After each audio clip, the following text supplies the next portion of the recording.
Hello friends, welcome back to my channel one extra mile. आज हम हैं बहुत ही खूबसूरत जगह में।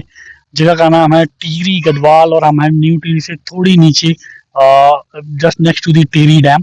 पीछे है मेरे टिहरी लेक जो कि है अराउंड 35 किलोमीटर लंबी, और ये बनी है because of the Tehri dam which is the biggest dam of the Asia. So, anyways, guys, this video is not about the Tiri Dam and the Tiri. This video is about how to drive on the hills. मेरे बहुत सारे friends हैं जो planes में तो highways में तो अच्छी ड्राइव करते हैं, लेकिन जब उनको पहाड़ में जाना होता है तो वो एक ड्राइवर रख लेते हैं अपनी गाड़ी के लिए। मैंने उनसे बात की तो वो बोलते हैं कि यार पहाड़ की ड्राइविंग जो है वो बहुत डिफरेंट होती है और उनको कॉन्फिडेंस नहीं आता। तो being a native of from this place, मैं आपको आज बताऊंगा कि क्या छोटी छोटी बातें आप टेक केयर कर सकते हैं, और उनको अगर आप फॉलो करेंगे तो आप बहुत ही कंफर्टेबली, बहुत ही ईजिली पहाड़ों में ड्राइव कर सकते हैं, और उसके बाद आपको पहाड़ों की ड्राइव ज़्यादा पसंद आएगी as compare to the highways. I have divided this video in 3 parts. पहला पार्ट में आपको क्या चीज़ें टेक केयर करनी है अगर आप अपहिल जा रहे हैं। सेकंड पार्ट में आपको क्या चीज़ें टेक केयर करनी है अगर आप डाउनहिल जा रहे हैं। And the third part is the overtaking. So let's start.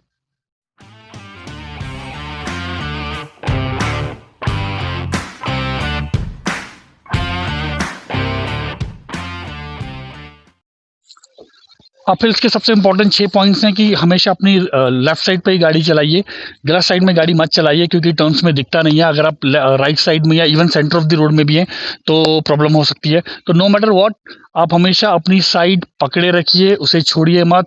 Side wrong side पे गाड़ी मत चलाइए।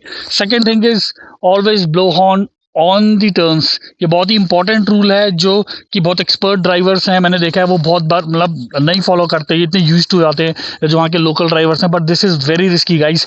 हमेशा टर्न्स पे हॉर्न दें, हमेशा ये एक रूल बना लें जब भी आप हिल्स में ड्राइव कर रहे हैं। This is a very very very important thing, क्योंकि होता क्या है कि टर्न्स में आपको नहीं दिखता कि दूसरी तरफ से कोई आ रहा है या नहीं आ रहा, और you should always assume that turn में जहां आपको नहीं दिख रहा है कोई ना कोई वहां से आ रहा है। You should always assume that, so that you should be alert and blow the horn. तो जब हॉर्न बजाएंगे तो आप सामने वाला भी, अगर वो रॉन्ग डायरेक्शन में है, मतलब कि अगर वो सेंटर में है, जैसे कि कोई बस है या ट्रक है, वो बिल्कुल एक्सट्रीम लेफ्ट में नहीं चला सकते, उनका साइज बड़ा होता है और रोड्स जो होती है पतली होती हैं, तो सेंटर में चला रहे हैं और आपकी गाड़ी भी थोड़ा सा सेंटर में है तो वो अलर्ट हो सकता है और वो थोड़ा सा अपनी जो है अपनी साइड में थोड़ी सी दबा सकता है गाड़ी को। तो हमेशा हॉर्न दीजिए पहाड़ी इलाकों में, और ये कई जगह लिखा भी रहता है कि blow horn on every turn. So this is the second rule.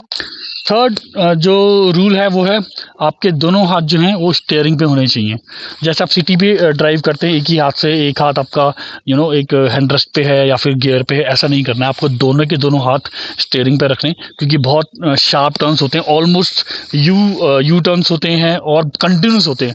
तो आपकी एक हाथ की जो मूवमेंट लिमिटेड है, उससे बचने के लिए आपको दोनों हाथ को यूज़ करना है। और इससे एक फ़ायदा और होगा कि आपका एक हाथ थकेगा नहीं। अगर आपका स्टीयरिंग थोड़ा सा हैवी है, जो कि मुझे हैरियर का लगता है, तो it's good that you use both the hands, sharp और इमीडिएट, और बहुत अगर फ्रीक्वेंट है टर्न तो उसमें आपको हेल्प मिलेगी। ये जो तीनों पॉइंट्स मैंने आपको बताए गाइस, ये सेम है डाउन हिल्स के लिए भी। तो इन तीनों पॉइंट्स को नोट कर लीजिए, चाहे अप हिल्स हो चाहे डाउन हिल्स हो, ये तीनों पॉइंट आपको फॉलो करने हैं। First one is keep your side, second one is blow horn on every turn, yes on every turn, and the third one is your both the hands on the steering. Uphills के लिए 3 point बहुत important ये हैं guys की। First of all, बहुत आपको छोटा point लग सकता है कि turn off your AC. Climate बहुत अच्छा रहता है पहाड़ों में, बहुत अच्छी हवा चलती है, तो थोड़ी सी विंडोज़ खोल सकते हैं। अगर एसी की बहुत ज़्यादा ज़रूरत नहीं है तो मेरी सजेशन है कि एसी ऑफ कीजिए। आपकी जो सारी पावर है वो आपको क्लाइम करने में लगेगी, आप कंफर्टेबली गाड़ी को क्लाइम कर सकते हैं और आपको गाड़ी को बहुत ज़्यादा पुश करने की ज़रूरत नहीं पड़ेगी अगर आपका एसी ऑफ है तो this is the first point. And the second point on uphills is that make sure कि जब भी आप कोई ग्रेडियंट क्लाइम कर रहे हो गाड़ी से, तो आप जिस गियर से आपने स्टार्ट किया है उसी गियर पे आप एंड करें। आप लीनियरली जो है ट्राई करें कि पावर सप्लाई मिले गाड़ी को। आप अगर गियर चेंज करेंगे बीच में तो लीनियर सप्लाई नहीं मिलेगी गाड़ी को, और गाड़ी रुक भी सकती है, क्योंकि because of the gravitational force जो आपको डाउनवर्ड्स खींचेगी। तो विदाउट एनी हिच आप एक ही गियर पे गाड़ी लेके जाइए, लोअर गियर होना चाहिए ऑफ कोर्स। अगर ज़्यादा स्टीप है तो सेकंड, और थोड़ा कम स्टीप है तो थर्ड भी चल सकता है, बट मेक श्योर कि जिस गियर से आपने स्टार्ट की चढ़ाई उसी गियर तक आप उसी गियर पे आप चढ़ाई को खत्म करें। थर्ड पॉइंट गाइस जो बहुत ही इंपॉर्टेंट है और बहुत लोगों को प्रॉब्लम फेस आती है इसमें, वो ये है कि जब आपकी गाड़ी स्टीप में कहीं किसी इंक्लाइन में खड़ी हो जाती है because of the traffic jam या बिकॉज ऑफ अदर रीजंस, और उस खड़ी हुई गाड़ी को आप दोबारा से चलाते हैं तो गाड़ी थोड़ा सा पीछे आती है। और अगर आपकी गाड़ी में हिल होल्ड कंट्रोल नहीं है, जो कि आजकल तो काफ़ी गाड़ी में आता है बट हायर वर्जन पे आता है, जैसे मेरे पास हैरियर की एक्सटी है लेकिन इसमें हिल होल्ड कंट्रोल नहीं है, तो इस सिचुएशन में जब आपकी गाड़ी में ये सब टेक्नोलॉजी नहीं है तो आपको गाड़ी कैसे स्टार्ट करें। ये प्रॉब्लम सिटीज़ में भी फेस होती है, फ्लाईओवर्स में जब आप इंक्लाइन में गाड़ी रुकी हुई होती है ट्रैफिक जाम में, तो वापस चलाने में थोड़ा दिक्कत होती है। तो इसके करने के दो तरीके हैं गाइस।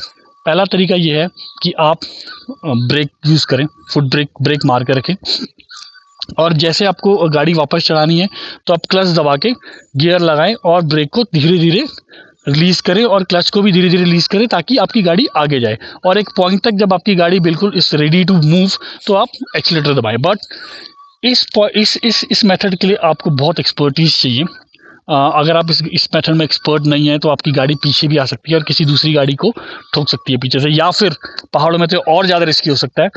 अगर वहाँ पे कोई बैंड है आप में, या मतलब कोई टर्न है और उसमें आपकी गाड़ी खड़ी है, तो पीछे जाना गाड़ी का बहुत ही रिस्की हो सकता है। इसके तरीके का एक ड्रॉबैक और भी है कि अगर आप बहुत ज़्यादा ये यूज़ कर रहे हैं, हाफ क्लच आपने होल्ड करके रखा है क्योंकि आपकी गाड़ी बार बार चढ़ रही है, रुक रही है, तो आपकी क्लच प्लेट बर्न भी हो सकती है गाइस। ये क्लच प्लेट पे बहुत ज़्यादा प्रेशर डालती है ये technique.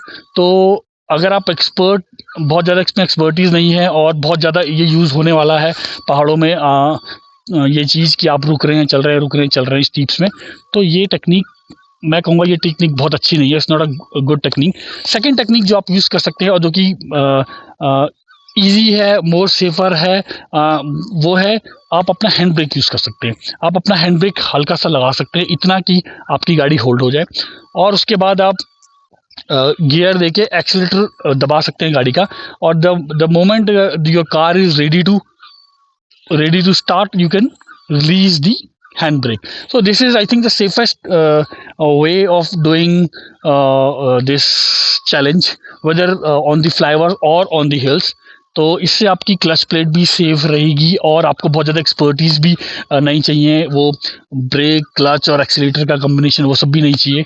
This is the easiest one and the most effective technique to start your vehicle when it come to complete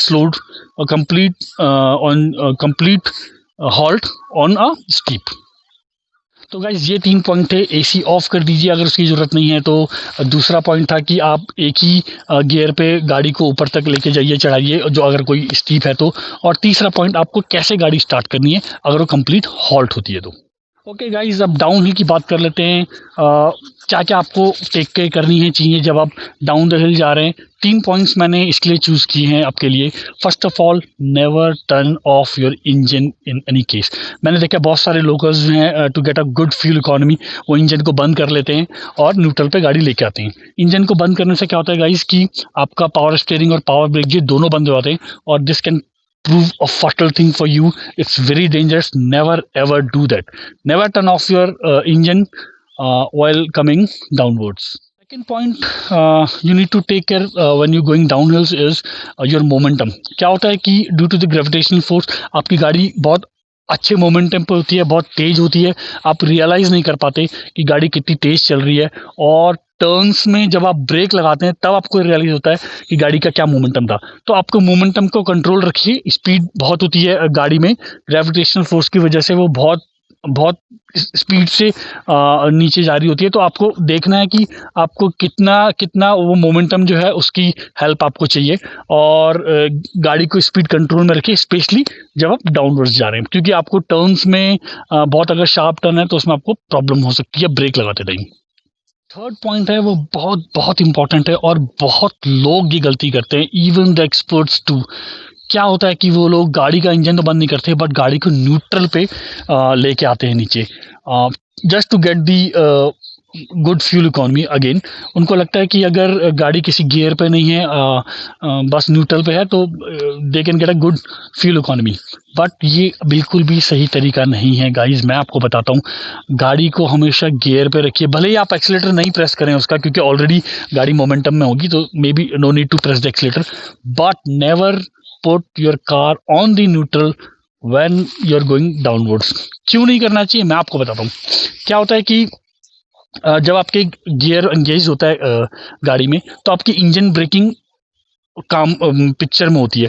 तो with your physical brake, engine brake also supports you in braking. तो अगर आपको कहीं instant break लगाने हैं या कहीं turn पे ब्रेक लगाने हैं, तो अगर आप न्यूट्रल पे चल रहे हैं, तो आपकी गाड़ी जो है इतनी एफिशिएंट जो है वो ब्रेकिंग मैकेनिज्म नहीं यूज़ करेगी अगर आपने उसको न्यूट्रल में डाला हुआ है। तो आपकी जो ब्रेकिंग कैपेसिटी है गाड़ी की वो कम होगी। आपकी गाड़ी सिर्फ और सिर्फ आपके जो फुट ब्रेक है उसके उसके बेसिस पे ही रुकेगी। तो ये मत कीजिए आप, इसके बिकॉज ऑफ दिस रीजन कि आपकी ब्रेकिंग कैपेसिटी जो है कम होती है। तो गाइस होता क्या है कि जब आपका ब्रेकिंग मैकेनिज्म पूरी तरह पिक्चर में नहीं होता, आपकी इंजन से आपको ब्रेकिंग सपोर्ट पूरा नहीं मिल रहा होता, तो आप क्या करते हैं, गाड़ी को रोकने के लिए जो ब्रेक पैडल है उसको और हार्ड प्रेस करते हैं, क्योंकि आपकी एक्सपेक्टेशंस के अकॉर्डिंग गाड़ी नहीं रुक रही होती। तो उसको उसको उस कमी को पूरा करने के लिए आप ब्रेक को और हार्ड प्रेस करते हैं और आपको रियलाइज नहीं होता। जैसे मेरे साथ मैं अपना पर्सनल एक्सपीरियंस बताता हूँ। मैं मसूरी से चंबा जा रहा था धनौल्टी होते हुए, तो मैं न्यूट्रल पे गाड़ी लेके आ रहा था। तो फिर मैंने चंबा पहुंच के मैंने रियलाइज़ किया कि मैंने कितनी बार जो है वो ब्रेक्स को यूज़ किया, कितनी हार्ड यूज़ किया। क्यों, मुझे कैसे पता लगा, क्योंकि जब मैं नीचे गाड़ी से उतरा तो मेरे टायर से धुआं आ रहा था, और इवन आप मानेंगे नहीं, जो मेरी व्हील कैप थी वो बिल्कुल मेल्ट हो गई थी। तो इतनी ज़्यादा मैंने अपनी ब्रेकिंग यूज़ किया, और ब्रेक पैड्स भी बिल्कुल गर्म हो गए थे। तो गाइज ये मत कीजिए, इससे कुछ फ़र्क पड़ता नहीं है ज़्यादा आपकी जो फ्यूल इकोनॉमी है। आप कभी भी न्यूट्रल पे गाड़ी मत लेके आइए, हमेशा आप एक गियर एंगेज करके रखिए और गाड़ी लेके आइए। तो गाइज ये मैंने आपको बताई 3 चीज़ें जो आपको टेक केयर करनी है जब आप डाउनहिल ड्राइव कर रहे हैं। फर्स्ट ऑफ ऑल मैंने आपको बताया कि आपको कभी भी गाड़ी का इंजन बंद नहीं करना है। सेकंड मैंने आपको बताया कि आपको हमेशा जो है अपनी जो मोमेंटम है उसको कंट्रोल में रखना है, स्पीड को कंट्रोल में रखना नीचे आते टाइम। और थर्ड मैंने आपको बताया कि कभी भी आपकी गाड़ी को न्यूट्रल में नहीं लेके आना, कोई ना कोई आप गियर एंगेज करके रखिए। Guys, this is the third part of my video, and the most important one is about the overtaking. आपको overtaking में क्या चीज़ें टेक केयर करनी है, क्योंकि क्या होता है कि मोस्ट ऑफ द जो हिल्स में एक्सीडेंट होते हैं वो रॉन्ग ओवरटेकिंग की वजह से होते हैं। तो मैं आपको बताऊंगा आपको क्विकली की 3 चीज़ें जो आपको टेक केयर करनी है ओवरटेकिंग करते टाइम। फर्स्ट ऑफ ऑल, कभी भी लेफ्ट साइड से आपको ओवरटेक नहीं करनी है। होता क्या है कि टर्न्स में एक तो थोड़ा स्पेस ज़्यादा होता है पहाड़ों में, तो जो बड़े बड़े व्हीकल्स हैं लाइक बसेस, ट्रक्स, वो थोड़ा राइट साइड लेके, क्योंकि उनका साइज इतना ज़्यादा होता है, तो वो थोड़ा राइट साइड लेके स्पेस बना के लेफ्ट साइड में टर्न करते हैं। तो आपको लगेगा कि यार लेफ्ट साइड में तो काफ़ी स्पेस है, मैं जल्दी से ओवरटेक कर लेता हूँ। कभी भी ऐसा मत कीजिए गाइस। ट्रक्स में, बसेस में बहुत सारे ब्लाइंड स्पॉट होते हैं, ये बहुत डेंजरस हो सकता है ट्रक और बस वाले को आप दिखे ही ना कि आप लेफ्ट साइड से ओवरटेक कर रहे हैं। तो इवन प्लेन्स में भी, हाईवेज में भी, ट्रैफिक में भी आपको लेफ्ट साइड से कभी भी ओवरटेक नहीं करना चाहिए। और पहाड़ों में तो ये आप बिल्कुल मान के चलिए कि आपको लेफ्ट साइड से कभी भी ओवरटेक करनी नहीं है, चाहे आपको कितना भी स्पेस दिख रहा हो। सेकंड पॉइंट ये है कि आप जब भी ओवरटेक करें, आप हॉर्न दें और उसको अगले जो आपका जो आपके आगे जो गाड़ी चल रही है उसको बताएं कि you are going to overtake him. उसको पता होना चाहिए कि आप उसको ओवरटेक कर रहे हैं, उसको नोटिफाई कराएं हॉर्न से, डिपर से, अगर अंधेरा है तो डिपर से, अदरवाइज हॉर्न से उसको नोटिफाई करें प्रॉपरली कि भाई I am going to overtake you, ताकि उसको पता लगे कि आप उसको ओवरटेक कर रहे हैं। तो भाई सबसे इम्पोर्टेंट ओवरटेकिंग का जो पॉइंट है, थर्ड पॉइंट जो मैं आपको बताने वाला हूँ वो ये कि कभी भी never ever overtake on the turns. जब तक कि आपको पूरी दिखता नहीं है डिस्टेंस ओवरटेकिंग लायक, तब तक बिल्कुल भी ओवरटेक नहीं करें। टर्न्स में क्या होता है कि आपको नहीं दिखता कि दूसरी साइड से कोई गाड़ी आ रही है या नहीं आ रही है, और आपको थोड़ा सा स्पेस मिल जाता है, तो आप कोशिश करते हैं कि ओवरटेक करने के, बाद ऐसा मत कीजिए, ये बहुत डेंजरस हो सकता है। मैंने आपको पहले भी बताया कि एज्यूम करके चलिए हमेशा कि टर्न्स में दूसरी तरफ से कोई ना कोई गाड़ी आ ही रही है। अगर आप ये एज्यूम करके चलेंगे तो आप कभी भी टर्न्स में ओवरटेक नहीं करेंगे। कहने का मतलब ये है कि चाहे टर्न्स हो या कोई क्लिफ का एज हो जहाँ पे आपको नहीं दिख रहा है कि दूसरी तरफ से कोई आ रहा है या नहीं आ रहा, और बस आपको थोड़ा सा स्पेस दिख जाता है वहाँ पे टर्न में, तो आपकी टेम्पटेशन हो सकती है ओवरटेक करने की। होता क्या पहाड़ों में कि बहुत स्लो मूविंग व्हीकल्स होते हैं लाइक ट्रक्स बसेस, उनके पीछे पीछे आप बहुत देर तक चल रहे होते हैं, तो आपको ऐसा लगता है टर्न्स में मेरे को थोड़ा सा स्पेस मिल गया है, तो फटाक से मैं राइट साइड से ही भले ही ओवरटेक कर लेता हूँ। पर ऐसा गलती बिल्कुल मत कीजिए, दूसरी तरफ से कोई भी व्हीकल आ सकता है और आपकी जो है वो एक्सीडेंट हो सकता है। तो इस चीज़ को अवॉइड करिए। जब तक आपको पूरी रोड क्लियर नहीं दिखती ओवरटेक करने लायक, आप ओवरटेक मत कीजिए। तो बस ये 3 पॉइंट्स थे मैंने बताया आपको ओवरटेकिंग के। फर्स्ट ऑफ ऑल, कभी भी आप लेफ्ट साइड से ओवरटेक मत कीजिए, no matter what condition it is. Second जो मैंने आपको बताया, जब भी आप ओवरटेक करें हॉर्न दें। और थर्ड जो मैंने आपको बताया कि टर्न्स में ओवरटेक ना करें। तो गाइज ये सारा मैंने आपको बताया कि अप हिल्स में, डाउन हिल्स में और ओवरटेकिंग करते टाइम आपको क्या क्या प्रिकॉशंस रखनी है। मैं क्विकली आपको दो चीज़ और बता देता हूँ पार्किंग के लिए, जो इंपॉर्टेंट है, मेरा पर्सनल एक्सपीरियंस है कि पार्किंग करते टाइम को किन दो चीज़ों का ख्याल रखना है। फर्स्ट ऑफ ऑल, जब भी आप पहाड़ों में पार्क करें किसी स्टीप में, तो सिर्फ हैंड ब्रेक के भरोसे ना रहें। हैंड ब्रेक के साथ साथ आप एक गियर भी एंगेज करके रखें। तो उससे क्या होगा कि गियर और हैंड ब्रेक दोनों के दोनों लगने की वजह से आपकी जो गाड़ी है प्रॉपरली होल्ड होगी किसी भी स्टीप में। पहली चीज़ है। दूसरी चीज़ ये कि कभी भी अपनी गाड़ी को पार्क ना करें बिल्कुल एजेस में या बिल्कुल सड़क के किनारे जहाँ की खाई हो, और थोड़ा सा स्पेस रखिए, थोड़ा सा मार्जिन रखिए एरर्स के लिए। क्योंकि होता क्या है कि पीपल, द को passenger with you like the kids and the elders, जो बहुत शार्प नहीं है, तो उनके लिए प्रॉब्लम हो सकती है अगर आपने बिल्कुल एजेस में गाड़ी पार्क करी है और वो बाद में आते हैं, दरवाज़ा खोलते हैं, डिग्गी खोलते हैं। तो डिग्गी और दरवाज़ा खुलने के लिए क्या होता है, वो दोनों खुलते टाइम थोड़ा सा स्पेस लगता है उनको। और जो बंदा खोल रहा है खिड़की या सॉरी दरवाजे या फिर डिग्गी का दरवाजा, उसको भी थोड़ा सा स्पेस लगेगा, थोड़ा सा पीछे आएगा। तो ये मान के चलिए कि आपको थोड़ा सा जो है जगह रखनी है बिल्कुल एजेस में, और सड़क के किनारे जो है अपनी गाड़ी को पार्क नहीं करना है। Keep some space for the errors for sure. Guys, मैं अब वीडियो फटाफट खत्म करता हूँ क्योंकि काफ़ी लंबा हो गया है। मैंने आपको बताया up hill, down hill, overtaking और पार्किंग में आपको किन किन छोटी छोटी बातों का ख्याल रखना है। अगर ये सब बातें आप नोट करके रखेंगे, इनको फॉलो करेंगे, तो I am sure you will drive you will enjoy your drive more than enjoying your drive on the highways or the cities. So guys, thank you very much for listening me and for watching me. Take care.